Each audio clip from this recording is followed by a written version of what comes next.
There can be so much social pressure to not use accommodations for things like dyslexia.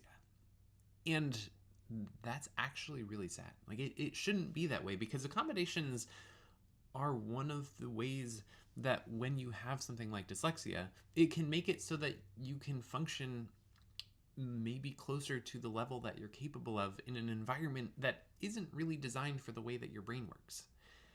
And so when we avoid using accommodations or we don't pursue them because it's like, well, I don't want to be looked at in that way, or I don't want people to think that I'm cheating, or it seems unfair, or anything that has anything to do with all of those reasons, mostly what ends up happening is we miss out on support, we miss out on tools, we miss out on resources that could actually make our experience better.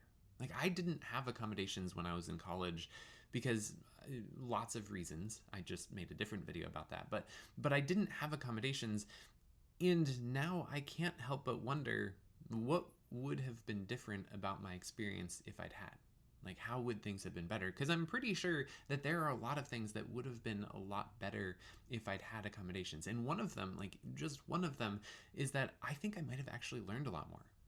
Because in not having accommodations and not having access to like text to speech readers specifically, there are just so many textbooks that I was supposed to read that I never really read. I tried. Like, I would sit down with a textbook and just be like, I'm going to do this. And hours would go by and it would be like, yep, I got nothing. I can't remember what I read, or I fell asleep, or it was just so hard that my brain was like, let's do anything but this. And now just knowing how much more capable I am of learning when I can listen to it or listen and read at the same time, either, like, it's astounding. And that's just one example. I think there are so many examples where when you have something like dyslexia, if you have access to accommodations, it can be game changing.